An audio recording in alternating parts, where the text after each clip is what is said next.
Welcome to In the Cut, the show that gets you up close and personal with BN and our community.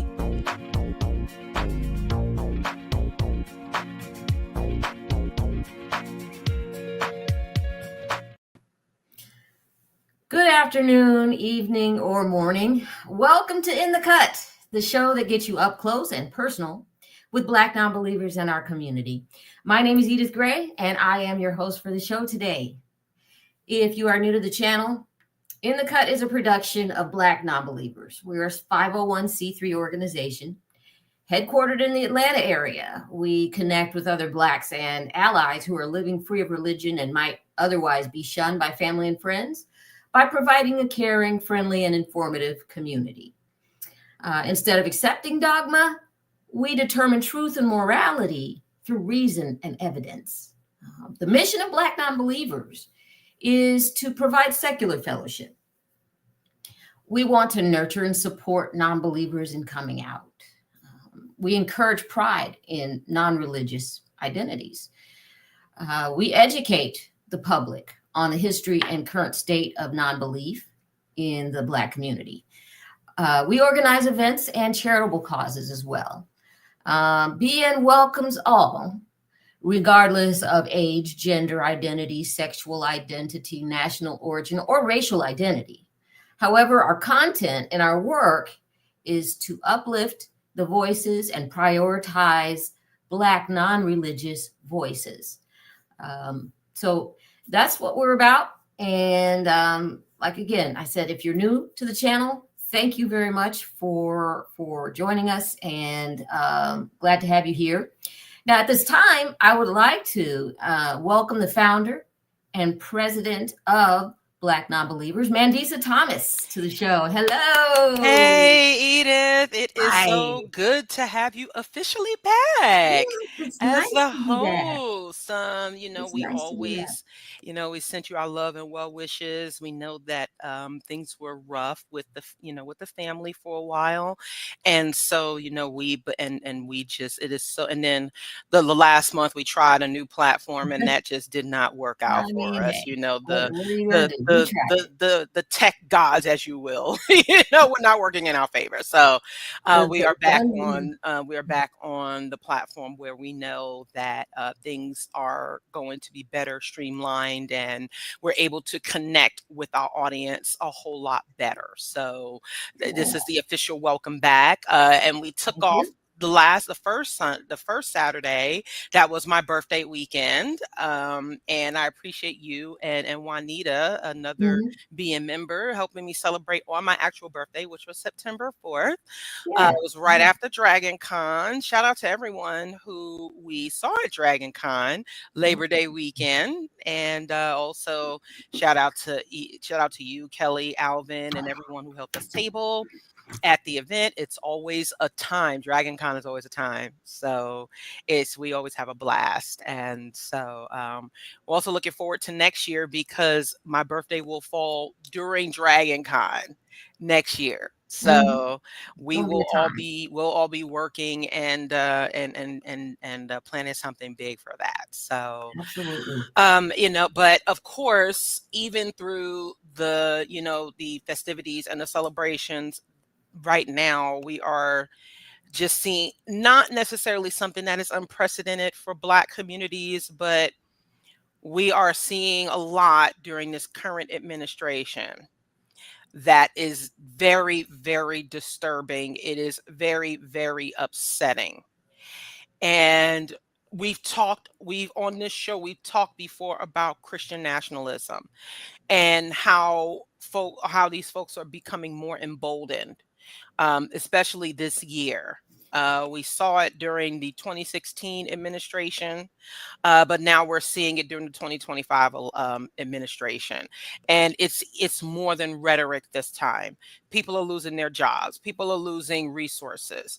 And also, we are seeing a staggering level of hypocrisy when it comes to free speech and who is allowed to say certain things and who isn't, who there will be more consequences for. if if they exercise their First Amendment rights. Now we know that there have never been that there have always been consequences for certain types of speech, like you can't yell fire in a theater. You can't. There are certain things that that you cannot just simply say, because it could it could absolutely be harmful to a lot of people. But now this is just it's I wouldn't say it's unprecedented, but at this point, because we've seen, if American history the way we do, we've seen That's silencing of we've seen like the McCarthy era. We've seen the FBI go after certain groups. This is nothing new to us. And the way the government has thrown their weight against certain groups. But now we are here again, and there is just such a there is just, I mean, it's more than audacious. But I'd it's like to know some of your thoughts on it right now, Edith. the first thing I could think about was that song, Mask Off. That's a Mask Off. They've gone completely mask off. I know we said that last year. We said that the year before, but no, this is completely mask off. And the thing that I keep coming back to is those that are censoring people, trampling over the First Amendment, seem to be perpetually just, do you understand what I mean? They're perpetually immature. It's and so they're acting on the level of a 2-year-old. And you know what 2-year-olds do. They do it and blame somebody else. And that's kind of where we're at. We're not even dealing with people who would ever understand or be self-reflective in any way, shape, or form. Right. They are totally convinced that they are on the right side of everything. And this fear they have of confronting themselves and confronting, what's the word I'm looking for? Confronting, just having any sort of self-awareness is, it speaks to, I want to say it like this. It is, I think it is engendered by the dogmatic way that many of them were brought up. And I point to religious indoctrination that fosters this sense that they have about how they think about everything else. I know that I probably left out a lot of details to make that connection, but that's, yeah. And when you, and to take it a step further, if we want to go with this analogy about a 2-year-old child, I think most psychiatrists, psychologists, child psychologists will tell you that a 2-year-old child is actually the most violent human being on the planet. Emotionally, mentally. The difference is they're 2, they're only 30 pounds. They cannot enact the violence. Right. When you have a whole society of people who is perpetually 2, they're dangerous, because now they're 6 foot tall and 220 pounds. Yep.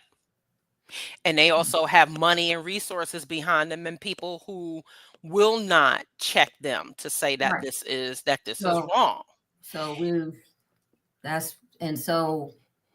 and the worst thing you can do to bring out the violence in a 2-year-old is to ignore them. Walk away and do not engage in the, oh, Johnny, don't do that. Oh, don't what's the word I'm looking for? Coddle them. Yeah. One thing I will say, that because there's a lot of uproar in and Jimmy Kimmel's show being suspended indefinitely, right? I watched a clip because I like to watch all of like the late night television has sort of become like my comic relief. Like when I get up and I start working, I watch it the next day. And so I watched a clip when it aired. And first of all, I don't think he said anything wrong out of line. And we can talk about the issue of people using the recently deceased's own words, and they're being penalized for it, right? But something else that he said was he also pointed out how even the president moved on very quickly from and he didn't just say it, he showed it. And that's the problem, and I am just always, it's always mind-boggling that you can show this person exactly what they said that directly contradicts and shows that they're lying. And all of a sudden that's weaponized against you. It's used against you when you throw their words in their face. And also something that was brought up was the fact that the Department of Justice removed the study that shows that the most terrorists are homegrown. They are white men in this country. They are responsible for the most terrorist acts. That was removed from the Department of Justice's database. And so even more than what was said, that was rightly said about, because we saw the president immediately blaming the left, immediately blaming the Democrats with no evidence. But as soon as you rightfully point out what they did, now all of a sudden they're in an uproar. And unfortunately, that is what people who have dictator tendencies do. And people who have influence or who have clout, so as they say, when they get into positions of power, they use it, and they use it to bully and strong arm people. And that's what we're seeing right now. And they're also supposed to be coming for nonprofits that are progressive. But I mean, we don't have enough money for them to come after us just yet. But the thing is that they like money, and they want it, and they want to see who they can get it from. And the key is to not give in. Don't give in to that if you can, because once you give in to bullies do not let up. And the thing is, and the fact that this incident really has nothing to do with us, even though the deceased says some very, very horrible things about Black folks. Right. We were over here minding our Black business. Right, we were over here minding our business. And now look at what's happening here. So, but we want to continue. We will continue to remain informed, mobilized, and we cannot let them steal our joy. We cannot let folks derail us from what our missions are. And so we have to continue to move forward. And so with that, I'm very, very happy. I know that we've been talking about this for a while. We want to get to our special guest today. It's fantastic. Known him since 2019, has just been a fantastic colleague. But I'd like to thank everyone who has become an official member. The cards are still coming, but this is still please do become an official member of Black Nonbelievers, and of course, make your tax deductible donation. Send us a super chat. Our channel is monetized, so drop us a super chat. We will read them on the air. So thank you very much, and thank you, Edith. It is such a pleasure to have you back with us. Thank you. Glad we to look be back. forward to the rest of the year and also in 2026. And so, with that, if you have any parting words, we will get the show started. No, I think that was really a necessary conversation. Couldn't leave that elephant out of the room. And no, glad to be back and helping to continue to support BN in any way I can. So with that, I think it is time that we welcome our special guest, Dr. Neal Lester. Neal Lester, PhD, is Foundation Professor of English and Founding Director of the multiple award-winning Project Humanities Initiative at Arizona State University. With expertise in African American literature and culture, Dr. Lester has authored or edited 8 books and a myriad of essays and chapters on topics ranging from the race and gender politics of hair, Violence Against Black Children, Rethinking Empathy, Black Masculinities, Neo-Slave Narratives, and African American Folklore, to Toni Morrison's children's books. Dr. Lester has also done pioneering work on the N-word, having created and taught the first college course on the N-word in the U.S. Neal has been interviewed by CNN, USA Today, Good Morning America, Newsweek, Arizona Horizon, and much more. He has lectured in Ghana, Pakistan, China, Mexico, Italy, and Korea. An award-winning teacher and popular radio guest, moderator, and panelist, Neal is editor of a new 2024 Modern Language Association volume on global social justice and guest editor of the special issue of Humanities on the topic of African American children's literature. In January 2022, Dr. Lester received Arizona State University's inaugural Dr. Martin Luther King Servant Leadership Faculty Award, an accolade that follows other such MLK recognitions from the city of Tempe, Arizona, city of Phoenix, Arizona, the town of Paradise Valley, Arizona. In April 2023, Dr. Lester became the 21st recipient of the Gary Crane Bull Difference Maker Award, presented by the ASU College of Liberal Arts and Sciences for his sustained and impactful work as a faculty member whose teaching, research, and service center social justice and its connection to humanity. Welcome to the show, Neal. Thank you. Thank you. Good afternoon to you there. Yes. Nice to have you. So what you typically ask our guests is if you could share your upbringing and how you arrived at your current perspective.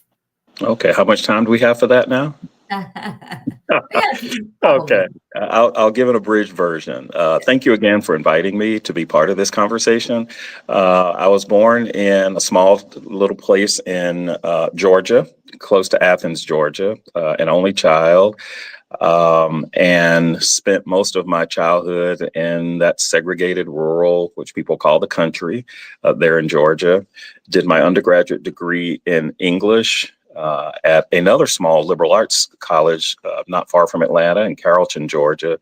Graduate school in Nashville at Vanderbilt, so a master's degree and a PhD there. First teaching job, back to Alabama, and then the first professorial tenure track job was at the University of Alabama. And I was there from 89 to 97 and then came to Arizona State in 1997. I've specialized in African American literature and culture and very excited about being able to do what people are calling public humanities now. Something I've always done, but it has not necessarily been respected in the academy as real scholarship. So I'm very excited. I guess the way to end that now is that most of the folks I jokingly say who came into Arizona State University in 1997 when I did are either dead or retired. And I'm still at neither of those points. And I'm still thinking that with the death of the murder of George Floyd, that I have still a lot of work to do, hopefully to kind of leave the world a better place than we are in right this minute.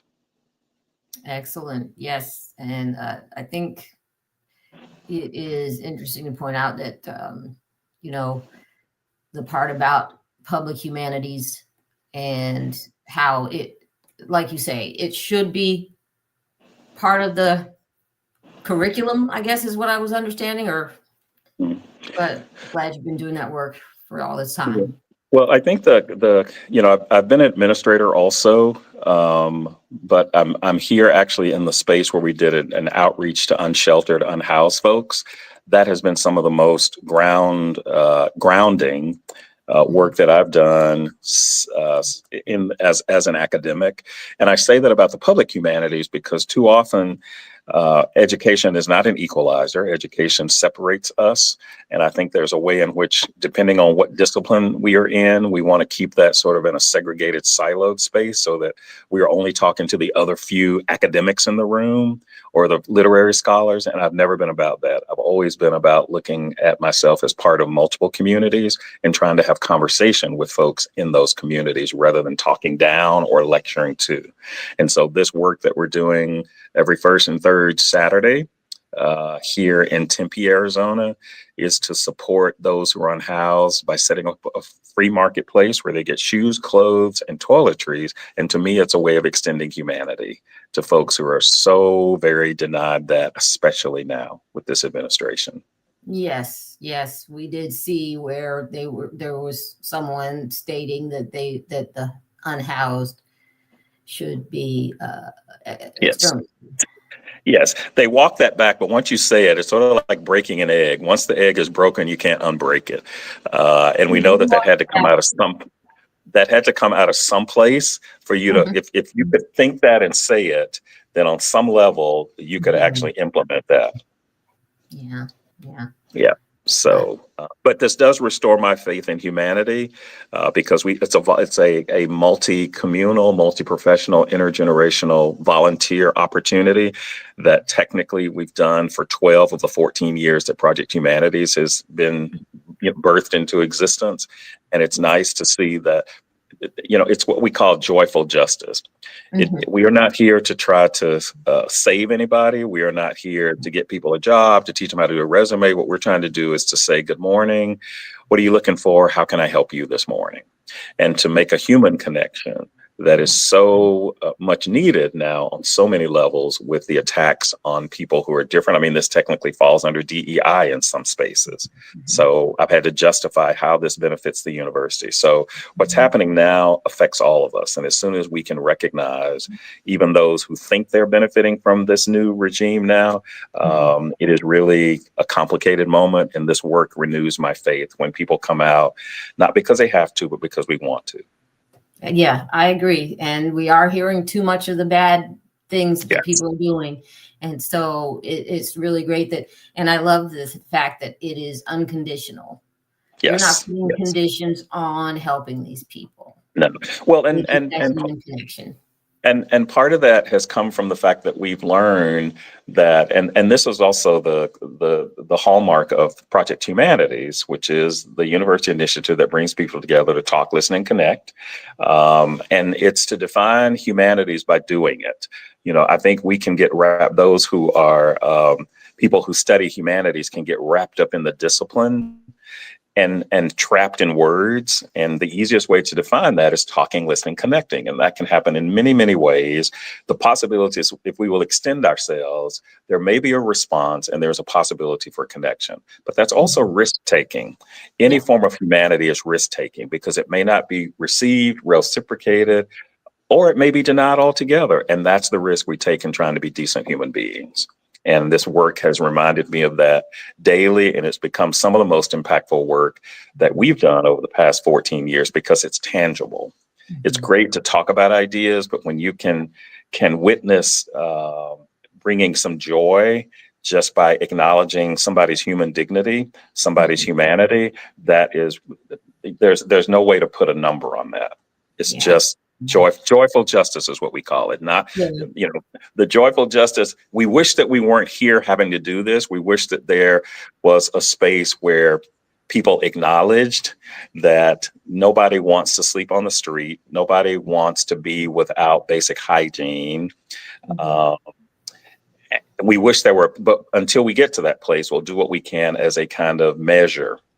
Joy is not something I'm learning, is not something that's an end, it's a means towards something. And so if we can provide some sustenance along the way, then it feels like, as some would say, your living hasn't been in vain, that there's been something that we've tried to do to leave the world a little better than, or not leave the world, but the day that, you at the end of the day, I did something that seemed to help somebody. And it certainly gave me joy in doing it. And I can tell you the volunteers coming together, it's joyful. We dance, we sing, we play music. Motown was our playlist this morning. And I could see our clients bopping as they were choosing things too. And I thought, this is the moment. It is not canceling out anything that's happening in the world. What it is doing is saying, let me have some sustenance and then I'll go back out. This is a relief station in many ways. I like that. Yeah. I had so many other comments, but I was just really enjoying what you were saying. So maybe I'll circle back. Maybe it'll come up again. Okay. But there are times when you say that you lean towards identifying as a secular humanist. what aspects of your life and work make you feel this way? Well, I think I've jokingly said that, and I say that because I can hold both things. This is part of my background too. I grew up in the church. My dad was a preacher, not all of his life, so I knew my dad before he was called to preach. And when he was, quote, called to preach versus going to study to become a preacher, people actually thought I was the person who was called to preach because I didn't have any of those stories that my dad had to tell. I didn't beat people up. I didn't have a string of women. There were all these stories that in the church will make people shout because it's sort of that amazing grace moment. That is not to say I was angelic. It's just that I had nothing. I had nothing that was worthy of the shouts. I had nothing worthy of the shouts. So so I grew up in the church, and I didn't know that there was an alternative, and I enjoyed it, and I still enjoy it. I recognized, however, that there were no new stories written. The Bible is hard to read. But what I really respected is my dad's 8th grade education was able to take those complicated stories and transform them in ways where people felt something, however they defined it. Well, and I say this because I have taught the Bible as literature, and I can talk about those characters in the Bible just like they're any other book that I have without somehow doubting what my own belief is. So as I learned more and sort of followed the example of Mandisa, who I met here in Arizona at a Humanist Society of Greater Phoenix event, the stuff made sense to me. And, I can hold both of those and not feel threatened or feel like I have to be defensive about it. So that's what I'm saying is that I can see how people may be traumatized by the church and the Black church in particular. I can see how people don't have a public space to sort of come out and say, I really don't have a church. That's one of the first things, as is from where are you from? Where did you grow up? And then the next thing is, what church do you go to? And then after that is like, where do you get your hair cut? Or where do you go to the barbershop? There are all these kind of like Black codes, and the church was central to that. And since I've been, connecting with one of our organizations here, the Humanist Society of Greater Phoenix, I recognized how people can connect with that in terms of their own identity. So that's what I mean by that. There's no juggling that I have to do to sort of do what I believe in and what I practice, and how I can hold intellectual space and creative space for those who are non-believers. Well, that's I like that. Balance is a good thing when you are talking about your own personal philosophy in life. Being able to hold those two things is commendable, and I think it would be great if we could figure out a way for more people to learn how to do that. Well, wait, I don't mean that as some sort of virtue signaling, please. No, I know. Okay, all right, because it was just never challenged before, and I think that's what happens when people are indoctrinated. You never challenge it, and this can happen on many levels. If here's another. Yes, it can happen, and there's still some ways in which. Yeah, and I've had this conversation on a panel with you, Mandisa, where the Humanist Society is still very gendered and very racialized, and so creating a space that's being led by people who are not necessarily and inhabited by people who are not white and male and heterosexual and cisgender is sort of new to folks. I say this about the church that I go to. I do wish the church were more social justice forward. I can hear all the stuff about race, but I rarely hear things from the pulpit about other things that are not race. Well, race is certainly everybody's race, but people have other identities. So there's no intersectional stuff going on there. There's another church that I really respect here, the Phoenix UCC. But when I walk into that space, even though it's a social justice space, there's not a lot of people who look like me. So trying to find some space that's like that has been rather challenging, but it has not kept me from doing what I do to write about social justice and keep doing the work. There doesn't have to be an ideal space when there's work to be done. I just dig my fingers in and get what needs to be done in the way that I can do it. Yeah, there's not going to be if you're waiting for perfect, it's never going to come. It's right. right. Started No. jumping.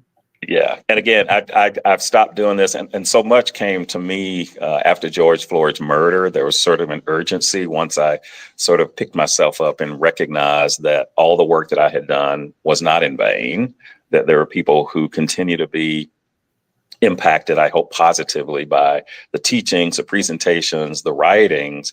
And so that to me is what that sort of optimism is about. I guess I borrow from James Baldwin, who says, I'm an optimist because I keep insisting that we can be better than we are. In his conversation with Nikki Giovanni years ago, she said something about she was a pessimist. And his response to her is, you're really not a pessimist, you're a poet. And poets write about what's possible. And it really reframed my thinking. But when George Floyd's murder, and I kept thinking, I have to say more, I have to say more. And I've been the most productive because that has been a sort of therapy, writing and writing and writing. Somebody may read it. Every now and then I'll get a note from somebody that says, oh, I read your article and I really appreciate what you said, whether it's an article about Beyonce or the recent program that Project Humanities did that I facilitated that was on Boots on the Ground. And it was policing community. It was actually, this is how I had to vanilla it up. The real title was Policing Black Women, Policing Black Joy. But because we have an administration that is fearful of the word Black, I had to say policing community and joy. The focus of it was the same. It was about the banning of the clack fans on Carnival Cruise. And it just opened up this whole world about how Black women have been the source of joy in so many ways and have not always been acknowledged for that. You had to take a sip on that. Well, like I said, I'm unbothered and staying moisturized. Okay. All right. Okay. All right. So on that note of Black joy. Okay. Right. Yes. Yes. Yeah. And I was pleased to hear y'all say that as well, because it is so easy to have that joy sucked out. And I think one has to be very intentional and to recognize that joy in and of itself is not something that people can take away without your allowing them to take it away. Happiness, they can snatch it away. If you've got an ice cream cone and you're enjoying that ice cream cone, and all of a sudden, your puppy bites at and you drop it, that joy can be snatched, that happiness can be snatched away. But the joy that I'm talking about is something that's more sustained, and it's more something that is intentional. And it's also something that is a resource that we have in conjunction with what's happening in the world. I heard somebody say joy is not something that you experience in isolation. It is a response to something that you are creating an alternative narrative for your own well-being. Right. Yes, I wanted to jump in with a question real quick, Neal, because I so appreciated meeting you back in 2019 at the panel with the Humanists. Shout out to the Humanist Society of Greater Phoenix. Yes, and I told them I was having this conversation with you, so they're going to be looking you up. They've got some more things. They were part of my team this morning.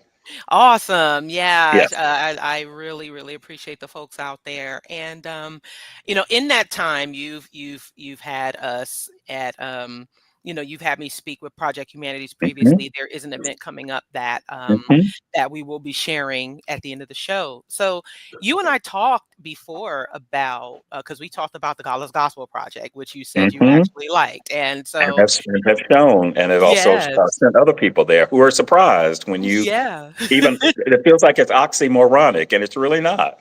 Yeah. So can you tell the folks how shocked people are when you tell them that there is an organization called BlackNonbelievers to your folks that are still religious, even if they are progressive? Share what that experience is like for you, to share, what the reactions are when they hear of our organization. Well, I can tell you it happened this morning when I had to give direction to my team of folks. Some are Humanist Society members and some are not. And when I said I'm going to have a conversation with the BlackNonbelievers, and one of my Black friends, shout out to Mike, said, I didn't even know there was something that existed like that. But as I talked to him, I think he understood, first of all, wow, I can see now that it never even occurred to me, because I've not been, he didn't say he hadn't been exposed to, but it just never occurred to him. because we've been so indoctrinated into this. And, I don't want to say it's you don't know what you don't know. I hate that cliche, but there's usually surprise. And then we move into the space that we just talked about, where this is unique in the fact that it's being led by, facilitated, at least from my perspective, mostly by, Black women, so that it is not a space for white men, because that's still the atheist, agnostic still seem to be white male space. And that's actually connected with the humanist society here. I don't see very many people of color there. So it's usually surprise. But then we talk about it, and I think it's sort of like I experience. It's like, wow, I can see that. That makes sense now. So it wasn't any pushback. What I really appreciate is the fact, Mandisa, that you and Robert have shown me that you don't have to convince anybody of anything. You just talk about what it is you do, and then people can decide whether or not they want to be part of it. I have not seen you, there's some organizations that knock on your door and they will not let you close that door until you commit to something. and you don't come like, I need to save you. You come and say, here's what we do. And that's actually a philosophy that we take at Project Humanities. We don't tell people how to practice humanity. We give you a little a seven principle kind of little thing that you can sign with empathy and compassion, forgiveness, kindness, integrity, respect. But we don't define those for you. And we say all we want you to do is to commit to those, because that's about being a decent human being. It's also the at the core of justice, and it's at the core of diversity. If you can put all those things together and practice those both personally and organizationally, then we could achieve that goal of being more perfect and being more just society. And it has to start with us individually, and then make this more systemic. So once we talk about that, then it's really not as shocking as people are, because they've never thought about it. I've got no pushback. It's just that people never thought about it in the same way that I never thought about it. Sounds really good. I think what I'll say is your 7 tenets. Yes. I'd like to take a look at them. And I think Kelly just put a link to Project Humanities. So okay. It's called Humanity 101. Haven't seen that yet. I'm encouraging you to go find it and take a look at the 7 tenets. And sign the pledge. And here's how we try to do that. Every program, which is social justice centric, we lead saying we'd love for you to sign because every program that we do, some aspect of that humanity principles, some aspect is there. Our homeless outreach we called Humanity 101 in Action. So we're not just talking about it, we are actually trying to practice it. Yeah. And even with the we have a Hacks for Humanity that's coming up in October. That's a tech centric, but whatever is created in terms of products have to have 3 of those 7 tenets expressly there. So the humanity is sort of embedded. And then organizationally, I remind people that we have research integrity, we have compassionate leave. There are all kinds of ways in which these principles can also be filtered through the lens of organizations, not just individuals. Awesome. Yep. Reading a couple of comments. Kelly says, I can feel the love in here today. #hugs. Thank you. Yes. What else we got? We got some other questions. Okay. How do you think we can improve interfaith and social justice work in the future? I think you've already said a lot, but just to kind of pinpoint here, interfaith and social justice work. Yeah, there's still a lot of linkage we can do. Well, I think collaboration and partnerships are critical. I think people have to acknowledge our own humility and vulnerabilities so that we step outside of what we call our comfort zones and even the silos of our own beliefs and values. I think that we have to acknowledge that and this was hard for me, that there's some people that we're not going to reach. I should know this as a teacher who's been doing this for over 30 years. There are some students who are in my class, some people who come to my presentations who have no interest in what I'm doing. They're there for other reasons. But that doesn't keep me from continuing to try to plant a seed that may grow whether I witness it or not. And so I think there's a way in which we have to remain optimistic and full of possibilities, and look for those opportunities that we may not necessarily anticipate or strategically plan for. So I think that's it. I think we also, Project Humanities has become a platform where we can do both faith work, interfaith work. We can also talk about Satanism and those kinds of faith systems that are not adjacent to Judeo-Christian faith systems. And not judge people because we're talking about it, and also not judge people if they are non-spiritual. Our program, as Mandisa talked about, coming up on Friday, we won't talk about it now, but it's precisely to sort of look at something that is more common than looking at the things that differ in terms of how and if people believe and what people believe. So I think that's one thing, is to open our minds. I want to say it was In Vogue that says, free your mind and the rest will follow. Well, that freeing your mind is really hard for people to do when we are shackled by only what we have experienced and not what we can imagine and what we always sometimes know to be true.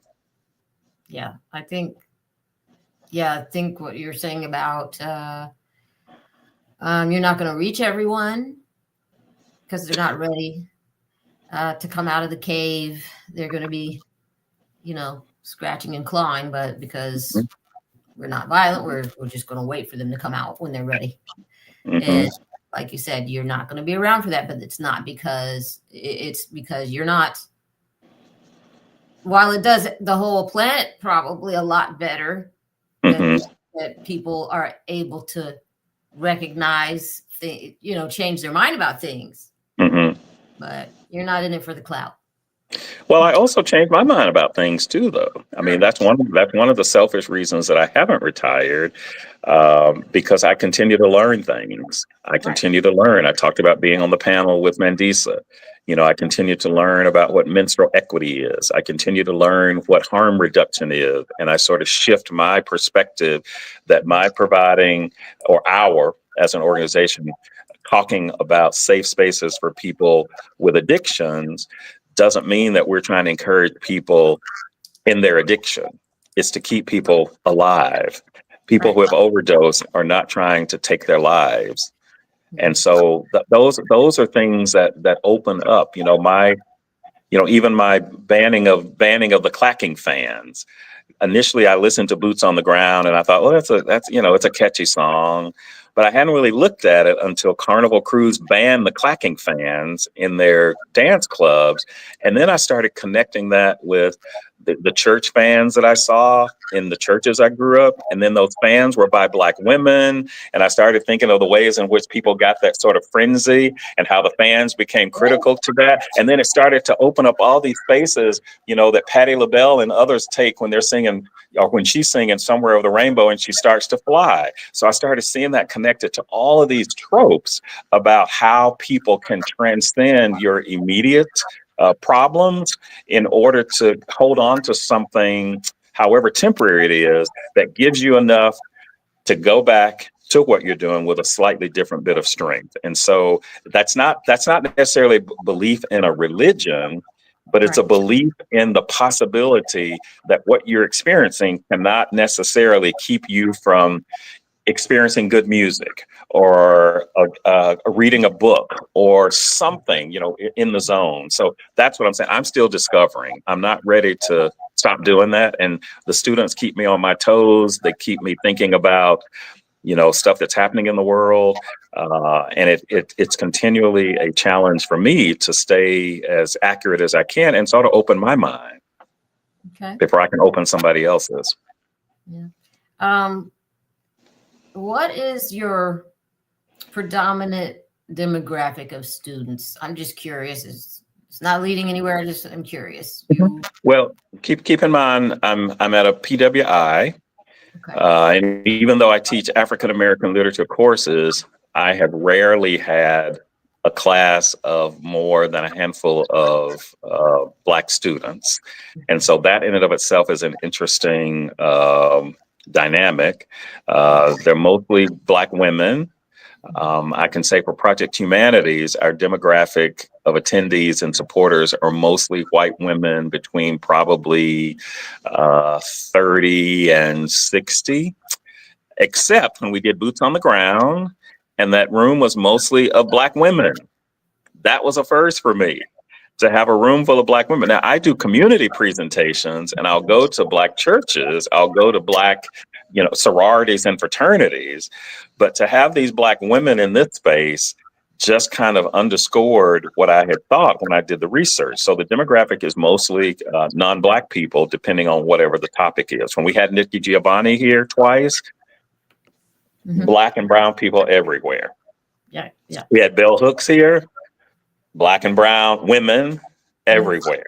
So it depends on what the topic is. We had Nora McInerney, who is, it was online. You know who Nora McInerney is? No, I don't know. Do you know? Okay. This is kind of like Boots on the Ground on the other side. Very few white people knew what Boots on the Ground was. Every Black person I know knew what it was. And the fact that this was a space for Black women explained why all those Black women came to this.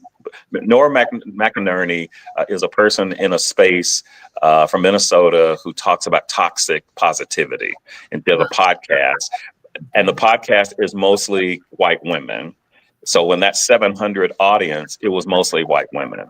Okay. So it depends on what our topics are. And that's why we like to have diverse topics, so we can bring in different groups. Interesting. Yeah, I know where I would have been. I was actually doing boots on the ground. Well, and they wore their boots and brought their clacking fans. And I'm telling you, it was magical to me because, first of all, I didn't know it would play out that way. We send our information out to everybody. And people come, people go. There's nothing you have to pay to come. So people will sign up and they'll show up. So 90-ish people, I think, registered. About 50 people showed up, which is actually pretty good. And there was so much energy in there. And the culmination was actually doing the dance. And what I noticed, because that whole thing become way more gendered and racialized than I thought, there were some, men there, but none of the men danced. And if the men danced, they were not clacking any fans. And so I was in that space like, okay, am I going to dance? I did dance.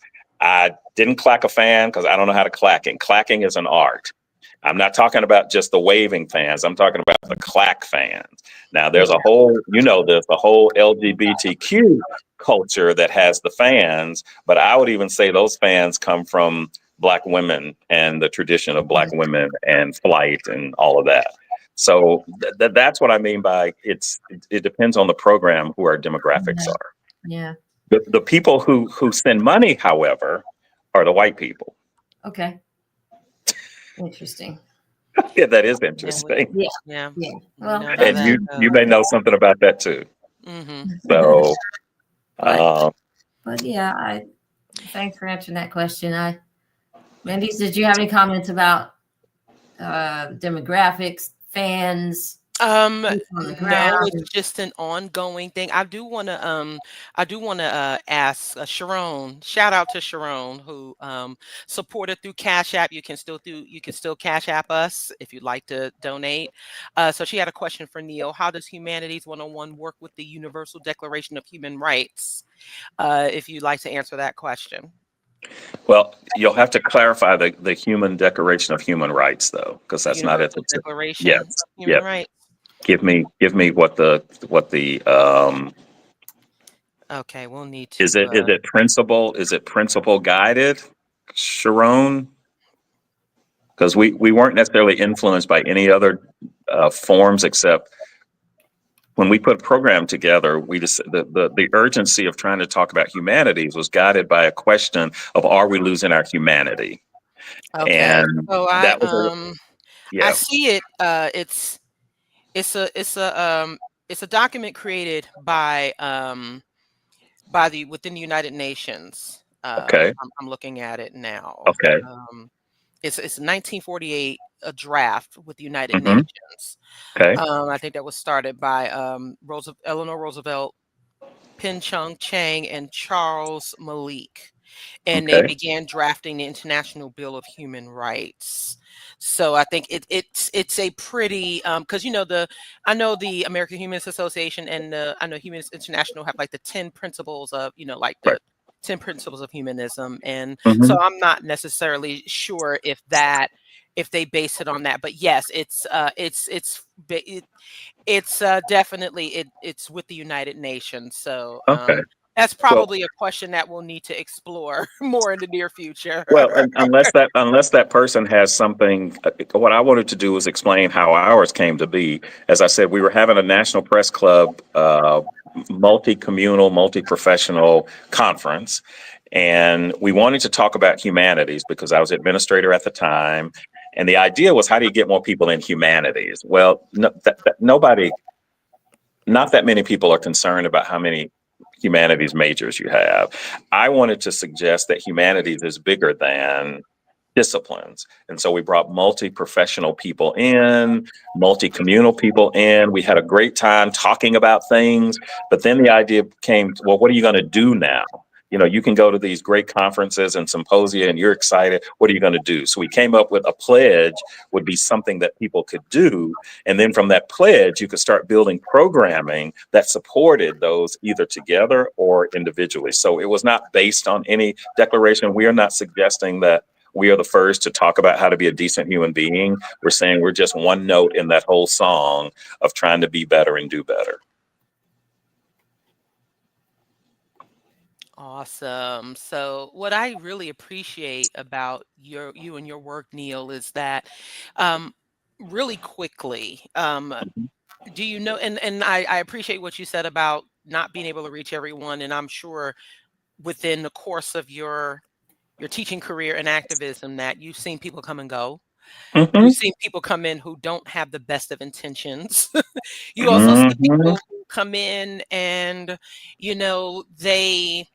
they use their activism as a weapon, right? You have folks who come in and they're saying, well, I'm doing this work. You're not doing enough, and what does that look like? So how do you navigate in that space of doing what is needed without making other people feel that they are not doing enough according to according to what other people think that they should be doing, because I know you've seen that. I know you've seen that type of Well, activism. and I don't want to suggest that I haven't also been part of that. I mean, I've been in groups and I know when everybody doesn't seem to be pulling their weight. And so I don't want to somehow virtue signal that I've somehow achieved some great, pie in the sky. What I do say, though, is, when I'm talking about the work that I'm doing, I first want people to see that it's authentic and it's not performative, whether it's allyship or the work that I'm definitely engaged in. And I'll also acknowledge when I don't know what I'm doing and need to learn and do more. But I also know that there are so many ways in which people are not being imaginative. And that's one thing that I've tried to be, is really imaginative. So when I put this volume together, because you had asked about this is a way of addressing what you just asked. It is Social Justice in Action. It's the volume that came out in 24 in November. And it really was my effort to say, I can't be everything to everyone, but let me try to facilitate a conversation between 30 contributors about these different aspects of social justice. And it is not just social justice practices on a campus, but it's also social justice practices in a community. And I also want the formats to be different. I don't want this to be a scholarly volume, even though it's published by a professional organization.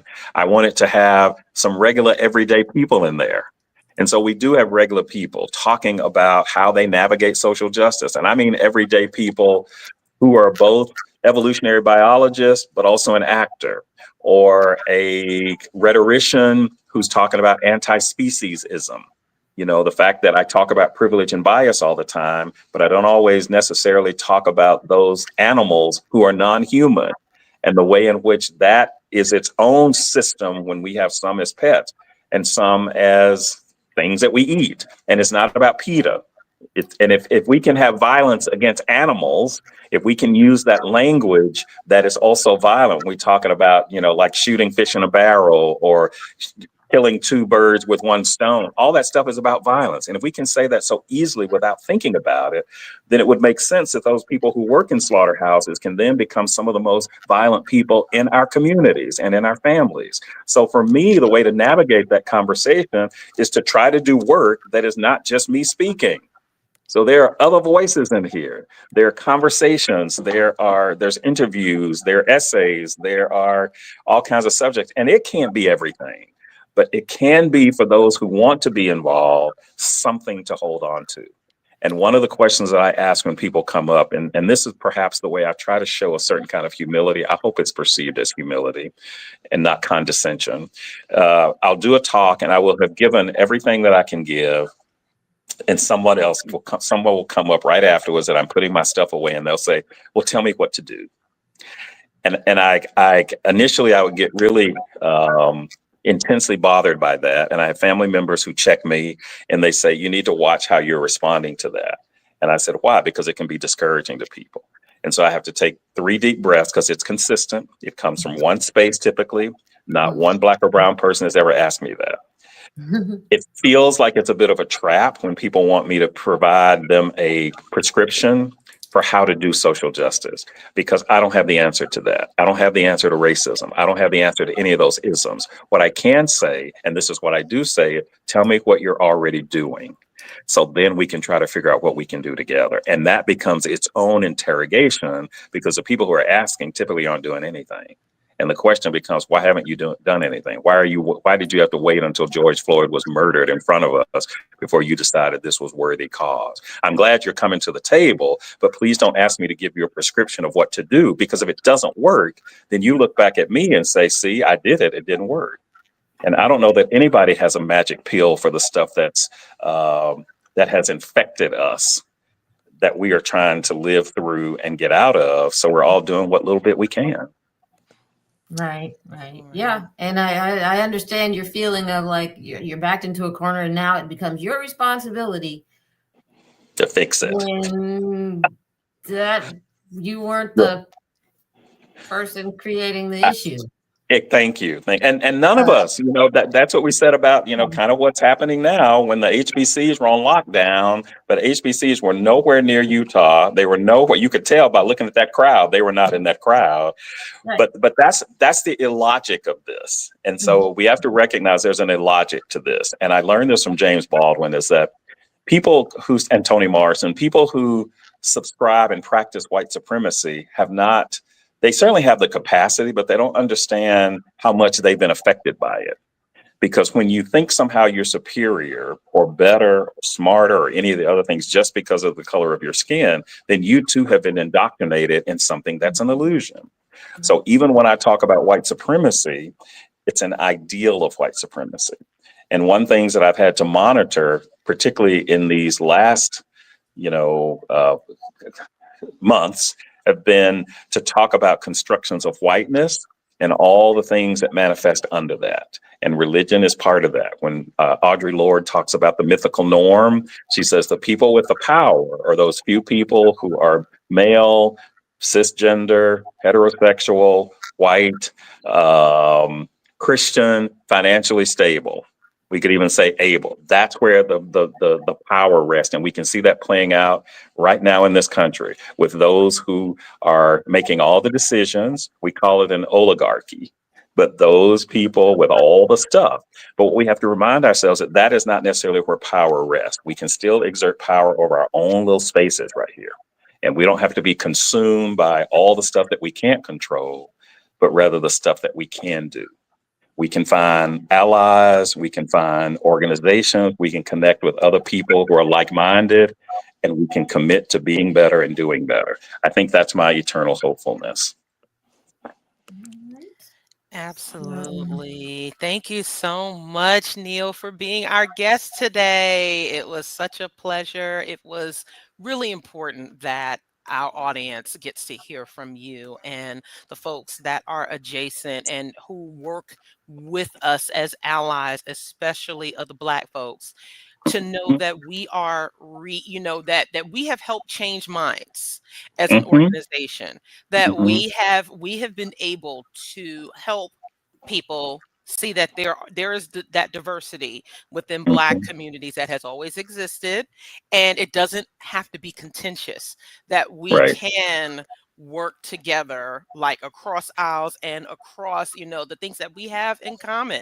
It Yes. doesn't have to Yes. be this deal breaker for us. This is what community building is about.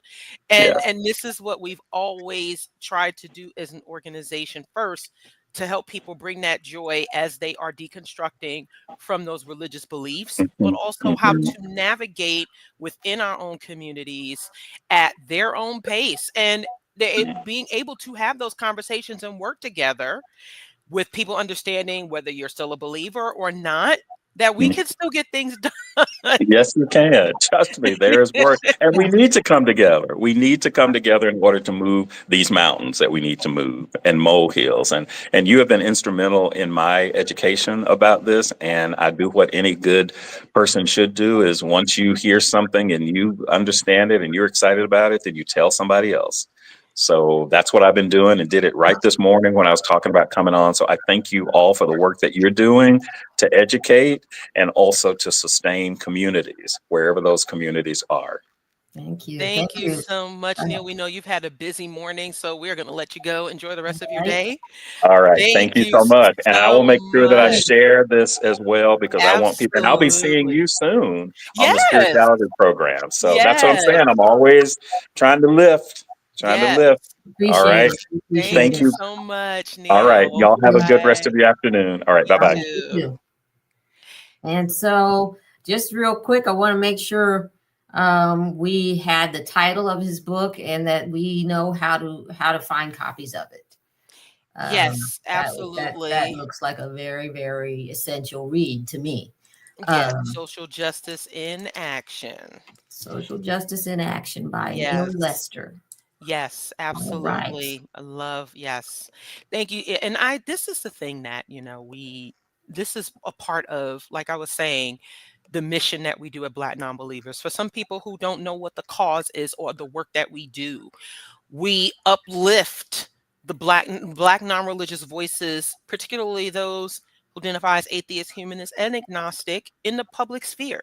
And we Yes. do this through a number of ways. We do this through events. We do this through this show. We do this through education. And that needs support. That takes support. It takes financial support.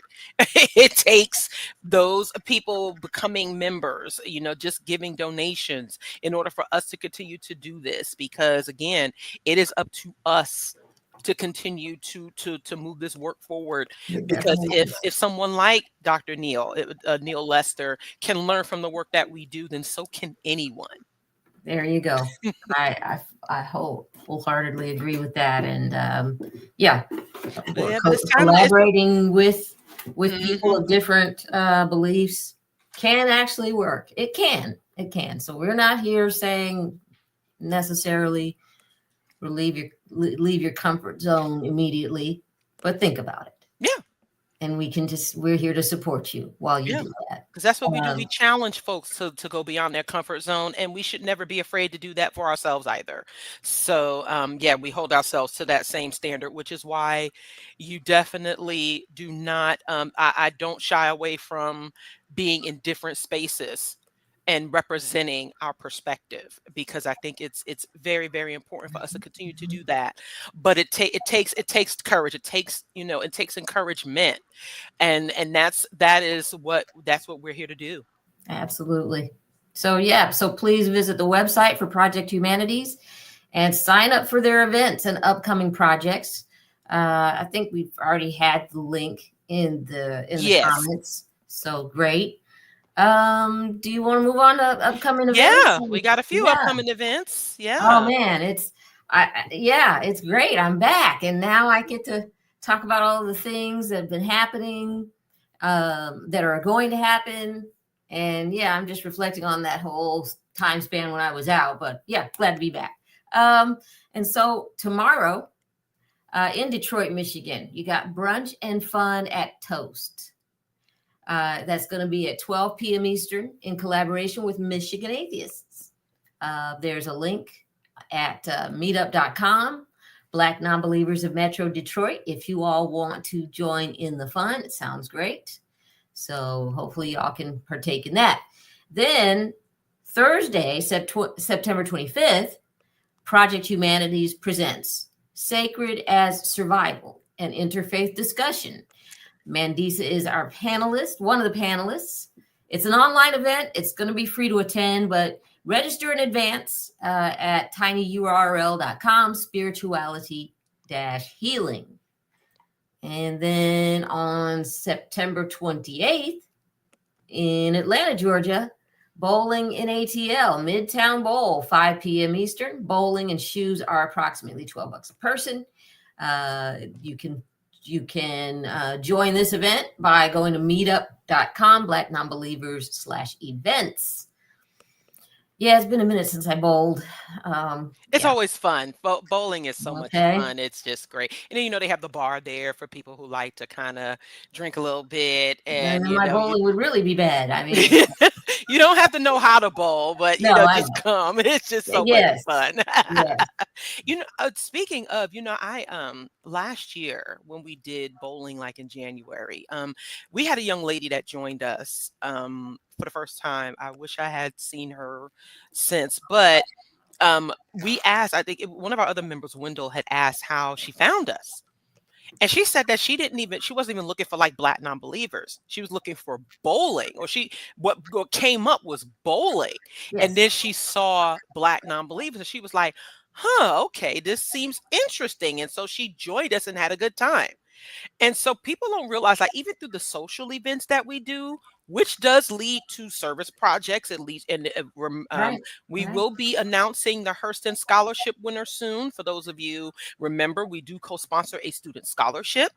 So, and we do offer like sponsorships and scholarships to our various events that we do. So there's a lot that goes along with our organizational work. And so I just thought that was just so amazing that how the young lady found us was through looking for an event. And shout out to Say 10 for the $20 chat in good faith. Thank you very, very much for for your super chat and your support for our work. It means a lot. And shout out to Kelly for the $4.99 super chat. Thank you so much for being a very, very valued member of the BN team. We really do appreciate you and we love you so much. So thank you all. Absolutely. But back to the announcements. Sorry. No, we got to say the things, right? November 1st through the 9th is BN SeaCon. Yes, we're back for another year out at the sea on a cruise ship. Join us on the Carnival Horizon, a state-of-the-art ship which features IMAX movie theater, 12 plus dining options, a sky ride, and a lot more. We're going to be sailing from Miami, Florida. Our ports of call for 2025 are going to be Ocho Rios, Jamaica, Grand Cayman Island, and Cozumel, Mexico. We are looking forward to a lot of great speakers this year. We have Leo Igwe.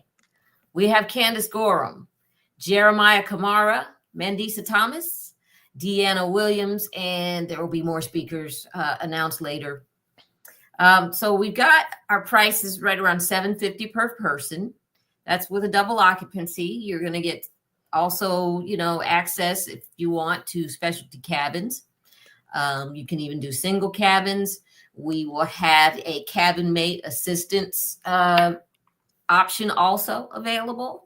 So for those who would still like to, initially register, payments are now due in full because here we are. It's the middle of September, people. Wow, this is right around the corner. My goodness. Yeah, but there's still time to register and sign up. So just reach out to us if you'd still like to go. There's still options available. So we'd love to have you. Yeah, it's fun. I went on my first BN cruise last year and I had a blast. And it was a lot of fun. I highly recommend it. Yeah, so that's it for the announcements or the the schedule of events. Just keep us in your liked areas of your internet. So like and subscribe all over the interwebs. We are all over social medias. Oh, and also wanted to say, with that cruise, If you become an official member of BN, you could get discounts on a lot of the ticketed events that we have going on. You will have the ability to vote for board officer positions. You can also run for these positions. It's part of our Building Back Better theme that it's more than a theme. It is our, what do you call it? It's our mission. Core values. Yes, part of our core values. Absolutely. There you go. And it's, if you want to join, you can go to BN official membership on Bitly if you would like to run for a position or, become a member. So we would love it. We have the Godless Gospel Ensemble. We're looking for singers, particularly tenors. This is a paid opportunity, so you should submit your audition if you've got some vocal chops. I can't carry a tune in a minivan. Like I couldn't carry a tune in an 18-wheeler. So this ain't for me. But we love gospel music, the way it sounds, how it emotes. It is something visceral, right? It is joy. It is joy. And we bring it to you without the dogma. It is fantastic. Yes. We bring it to you with an appreciation of the natural world. We even have one song about the natural world and how lovely it is. So I encourage everybody to go on over there to godlessgospel.org and post your audition. Yes. And, shout out to Robin. Hey, Robin. Thank you. Love the new, she says, love the new hairdo, Edith. And yes, membership is open to everyone. There's a question about membership. It is open to everyone. And yes, and also support is open to everyone. So yeah, every bit helps. Yeah, you can definitely become a member no matter who you are. All right. Yeah. Yes. So as always, we're going to keep you posted on social media and on upcoming shows about how the Godless Gospel Project is going, as well as all, maybe we will, talk about some of the events we've held in the past. Finally, if you're looking for a great gift to give at any time of the year, pick up a copy of Name Dropping. It was created by a previous In the Cut guest and a new BN board member. Her name is Deana Williams, and her partner host, Jesus Reyna, came up with this really fun trivia game. We played it on the cruise last year. Yeah, we played on cruise every year. So much fun. It gets so competitive. it brought the house down. It was crazy good. Loved it. Yes. So things you can look forward to on the cruise is a lot of fellowship and good times between, the members and so forth. So yes, and shout out to Robin again, who said Godless Gospel was the highlight of NanoCon, which was so great. Shout out to Seth, the ambushed apostate. Thank you so much. Yeah. It's been just a very great summer of meeting so many folks who between the Ark Encounter protest, NanoCon, all the places that we were this summer, and who watch the show every time we're live, and when we meet each other in person, it's just so fantastic. So it was just such a great summer for all of that. And so, yes, it's just I'm looking forward to the end of the year, all the things that we're going to be doing, and also 2026. So, yeah. But that is